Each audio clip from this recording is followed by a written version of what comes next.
네, 저희가 매주 금요일마다 특집으로 또 진행하는 코너가 있죠. 뉴욕 앤 서울 코너입니다. 미국 주식에 미친 남자 하나금융의 선릉금융센터에 계십니다. 장우석 이사 오늘도 모셨습니다. 이사님 안녕하세요. 안녕하십니까, 장우석입니다. 네, 지난 한 주간 뉴욕 주시장 정말 잘 달려왔는데요. 네. 한 주간의 흐름 한번 정리해 주실까요? 워낙 양호한 흐름을 보였는데요. 다우가 2.9%, S&P 500이 2.2%, 나스닥이 3.1% 올라주면서 전 지수가 모두 상승했습니다.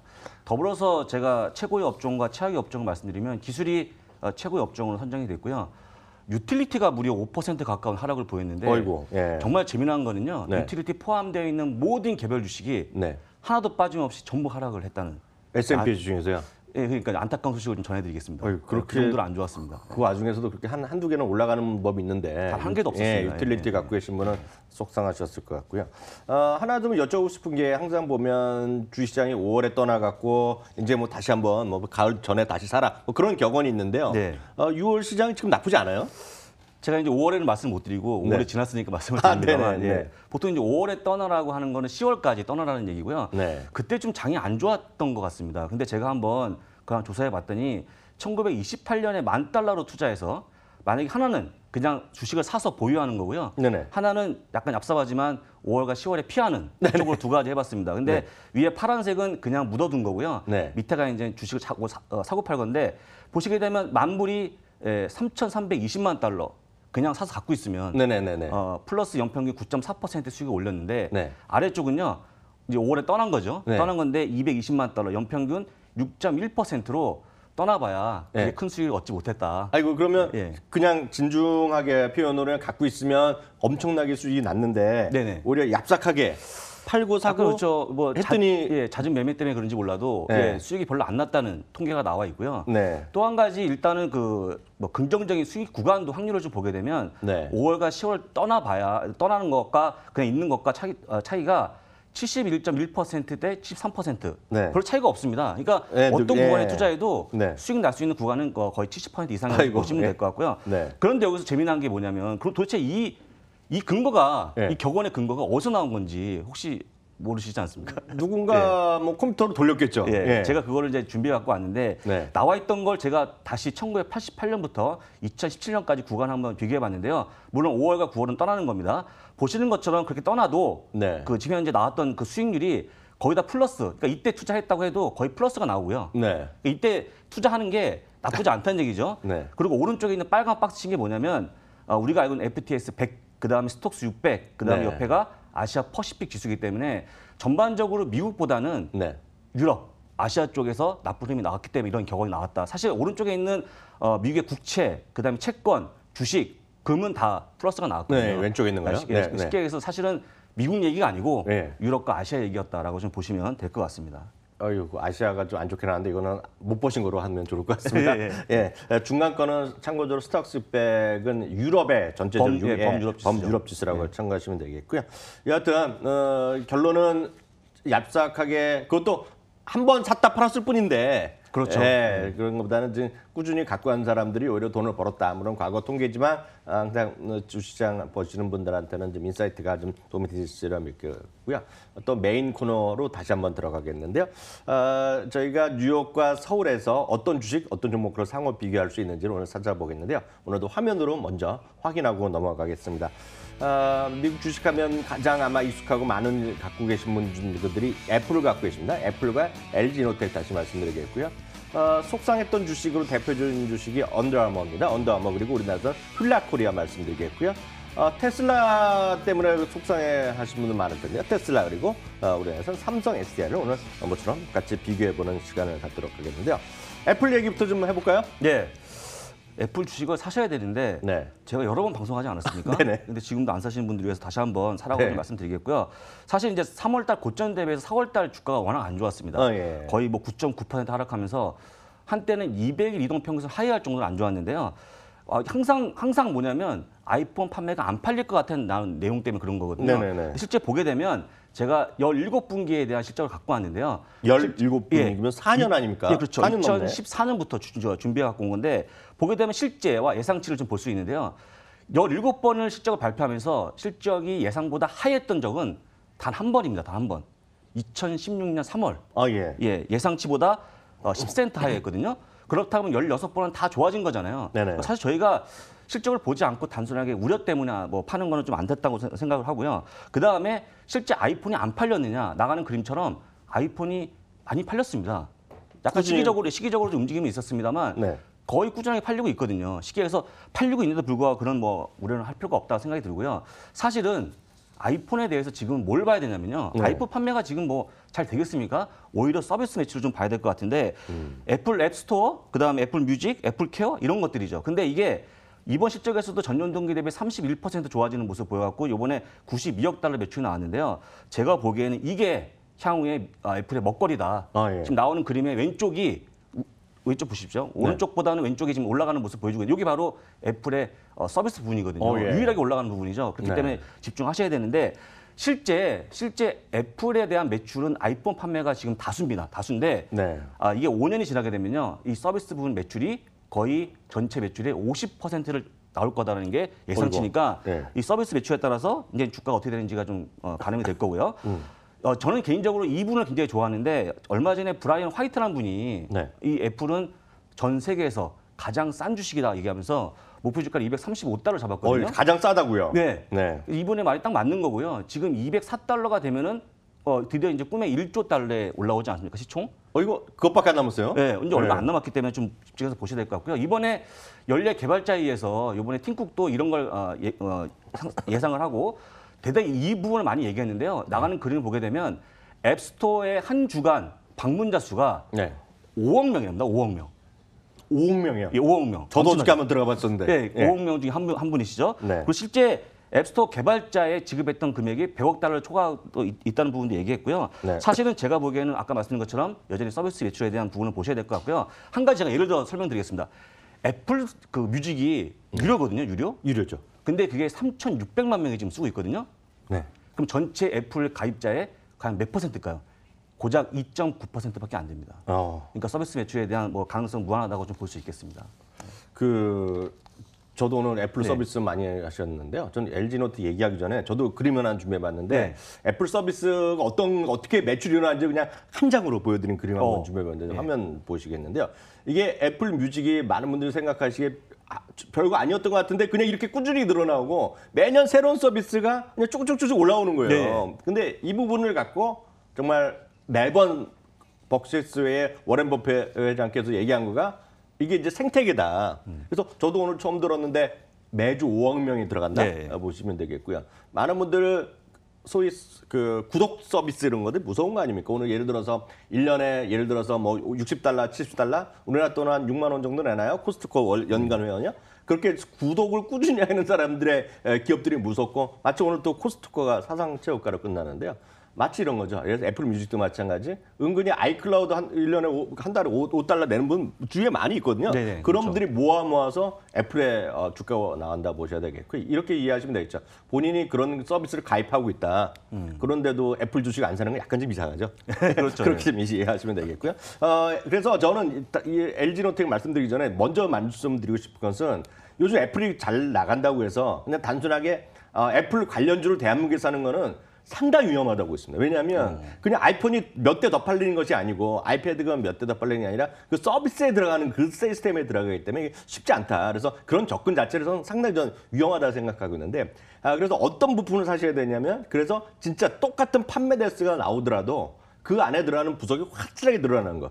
그게 대표적인 건 지금 3D 센싱이랑 카메라 모듈이라는 거죠. 그래서 작년에는 아이폰 10에 한 모델에 들어갔는데 올해는 2개, 3개 모델에 추가될 수 있다. 그래서 지금 LG 노텍에 관심이 있는데 다만 LG 노텍도 사업 부의 매출을 이렇게 같이 보시면 지금 1분기에도 상당히 어니 쇼크가 나왔고요. 2분기도 지금 영업 적자가 나올 텐데 문제는 3분기, 4분기 이후에 커질 수 있는데 그게 바로 앞서 말씀드렸던 광학 솔루션. 그게 바로 여기서 표기하는 두 번째 보이는 광학 솔루션 부분에서의 이익이 매출이나 이런 것들이 크게 늘어날 수 있고 그것들이 3분기부터 반영될 것이다. 라는 것이 지금 증권가의 대체적인 시각이다라고 보셔야 되겠고요. 다만 계속 말씀드렸다시피 목표 주가 같은 경우에도 올라가는 것도 분명히 있습니다. 예를 들어서 IBK가요. 목표 주가를 17만 원에서 19만 원으로 올려놨고요. 미래에셋 대우는 목표 주가를 이번 주 들어서요. 16만 2천 원에서 18만 원 올렸고요. 키움증권은 목표 주가를 18만에서 20만 원으로 올려놨는데 이게 절대 다수견은 아닙니다. 다수견은 4월 이후에 목표 주가를 내린 곳이 훨씬 많습니다. 10군데 정도 내렸고 최근에 3군데 정도 올렸기 때문에 이게 지금 워낙 실적이 2분기까지 워낙 썰렁하기 때문에 어떤 변동성이 있겠으나 어떤 3분기 이후를 보고 가을 이후를 보신다면 한번 해볼 만하다. 그런 관점에서 IT 종목군 내에서의 다코스라 보고 있고요. 트레이딩 매수 정도. 물론 장기적으로 아주 좋지만 그런 변동성은 2분기의 실적 때문에 좀 불안할 수도 있다는 것 좀 염두에 두시면 보셔야 되겠고요. 다시 말씀드리지만 아이폰이 잘 나간다고 해서 대한민국의 소위 자그마한 PCB 관련주 산다는 건 제 상식으로는 상당히 위험하다. 그런 것 때문에 지금 애플이 올라가는 것이 아니라는 걸 좀 염두에 두시면 되겠고요. 오늘 본부장께서 얘기하신 건 딱 그런 표현을 하셨다라고 이해하시면 되겠습니다. 두 번째 종목은 정말 기다리던 주식입니다. 언더아머인데요. 예, 가슴 아픈 주식입니다. 저희가 얘기하고 주가가 급락하는 모습을 보였는데 2016년, 17년 2년 동안 50달러 주식이 12달러까지 급락하는 모습을 보였거든요. 2년 동안. 네. 엄청나게 급락을 했죠. 근데 그거에 대한 뭐 이유를 제가 간단히 말씀을 좀 드리면 사실 언더아머는 북미 매출이 대다수입니다. 그런데 나이키하고 아디다스가 선전하면서 상당히 좀 밀렸고요. 시장 점유율이 2.5%까지 급락하는 모습을 보였거든요. 네. 이런 것들이 일단 주요했다고 좀 보시면 될 것 같고요. 그리고 사실 농구 스타 스테판 커리의 농구화가 네. 잘 안 팔립니다, 이게. 네. 이게 사실 저희가 농구화 신었던 시절이 있었는데 그때가 아마 1980년대인가요? 농구 안 해도 농구화를 신었거든요. 그렇죠. 근데 지금은 이게 무거워서 안 신기 때문에 이게 판매가 부진했다는 점. 사실 또 디자인보다는 기능성만을 너무 추구한 것도 문제였고요. 가장 큰 문제가 뭐냐면 케빈 플랑크 회장의 트럼프에 대한 사랑. 그런 거였죠. 예. 그분을 뭐 미국의 큰 자산이라고 얘기하면서 우리한테 좋은 기회가 왔다는 얘기를 하면서 많은 분들이 등을 돌리지 않았습니까? 그런 것들이 주요하면서 주가가 떨어졌고요. 역시 그게 아직까지 여파가 미치고 있다 보니까 일부 전문가, 카메론 라이언 같은 분들은 목표 주가를 9달러 잡으면서요. 네. 지금보다 50%더 떨어져야 된다고 얘기를 하고 있습니다. 네. 그런데 그럼에도 불구하고 제가 이번 분기 실적을 봤더니 대략적으로 그림을 딱 표현할 수가 있는데요. 봤더니 EPS는 브레이크 이븐 포인트 거의 BEP를 맞췄다고 좀 보시고 될 것 같고요. 매출도 14억 달러 약간 좋아졌고요. 다만 옆에 맨 오른쪽에 나와 있는 영업 손실이 여전히 3,700만 달러 적자이기 때문에 아직까지는 좀 고민을 해봐야 된다는 생각이 들고 있고요. 그렇지만 워낙 많이 떨어졌기 때문에 올라오는 모습을 보여주고 있고 제가 흔히 얘기하는 다른 분들, 그러니까 이 케인 플랑크 회장이 아니고 VFC의 패트릭 프루시크라는 사람을 영입해갖고 다시 한번 고전을 좀 피하려 하는 그런 노력도 보이고 있고요. 새로운 운동화 하나 제가 보여드릴 네네. 건데요. 호버 팬텀이라는 신발입니다. 이게 지금 없어서 못 팔고 있습니다. 난리 났죠. 예, 지금요. 매진입니다. 네. 난리가 났습니다. 그래서 네. 이 신발에 대한 기대를 생각한다 그러면 네. 제가 생각하기에는 스티펠처럼 여전히 매수에 대한 목표 의견을 갖고 있고요. 목표 주가는 27달러를 보고 있습니다. 저 호버 팬텀 같은 경우는 지금 나오자마자 팔려갖고 EB에서 바로 그냥 더블 가격 지금 올라가고 매장에 있고요. 예. 거의 매진이라고 합니다. 그리고 또 프로젝트 락 1이라는 거 이번에 나오는 게 있는데 지난 5월 말에 한번 네. 나왔는데 한정품은 안 돼 바로 매진돼 갖고 이번에 6월 28일에 또 나오거든요. 네. 그거 지금 eBay에서 2배, 3배 나오고 있고 그러니까 그만큼 신상 운동화로 히트체 제품들이 나오고 있는 것 자체가 이런 좀 관심 있는 분들한테는 아마 지금 호기가 되고 있다라고 정도 네. 이해하셔야 되겠고요. 국내 쪽에서는 어제 엊그저께 한번 제가 애슐레스 시장에서도 언더아머 같이 말씀드렸었는데요. 오늘 필라코리아를 좀 말씀드리겠는데요. 전체적인 대한민국의 소위 애슬레저 시장, 애슬레저. 그러니까 쉽게 얘기해서 운동과 레저와 겹쳐서 딱 이런 옷을 입고 다니는 뭐 여성도 있고 남성들도 있을 텐데요. 이런 것들이 예전에 보면 저런 걸 누가 입고 외출하냐 그러지만 서양에서 워낙 많이 입고요. 요즘 보면 강남이나 이런 데 뭐 이런 거 입고 다니는 여성분들 많이 입고 네, 그렇죠. 많다는 건 아니지만 꽤 조금씩 나오고 있거든요. 그게 바로 이런 것들이 보면 뭐 대표적인 게 룰루레몬, 언더아머 이런 것이 있겠고 우리나라 몇 개 브랜드가 있는데 우리나라 역시 가장 앞서고 나가는 것이 뭐 영업무역도 있을 것이고요. 필라코리아 이런 것들이 있겠는데요. 오늘 필라코리아를 좀 말씀드리는 것은 일단 2018년 실적이요. 지금 그림 나오고 있는데 이거는 전체 시장이 되겠고요. 2018년 실적은 매출이 한 7.5% 정도 늘어나고요.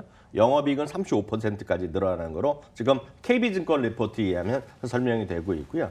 특히 히트 상품으로 시작된 소위 리브랜딩 효과가 지금 어떤 필라코리아를 다시 좀 되살려나가는 그런 분위기로 되가 있겠고요. 특히 프리미엄 스포츠 시장이 지금 중국에서 상당히 핫하다고 합니다. 그래서 그런 쪽에서의 어떤 브랜드 파워가 커지고 있고 매출이 확대되고 있다는 것이 상당히 긍정적이기 되기 때문에 예를 들어서 중국 시장에서의 매출 뭐 100%까지 늘어난다는 얘기를 하고 있습니다. 시장 점유율도 늘어나고 있고요.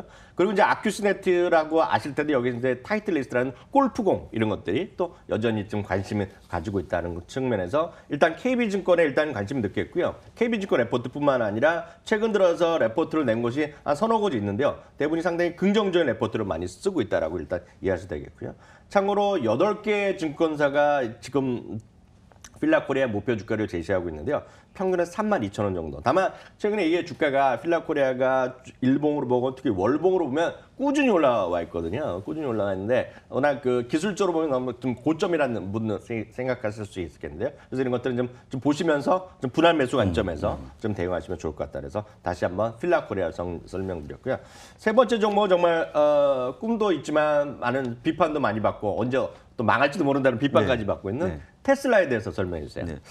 워낙 일론 머스크의 팬들이 많았고요. 조심스럽게 좀 얘기 한번 해보겠습니다. 네네.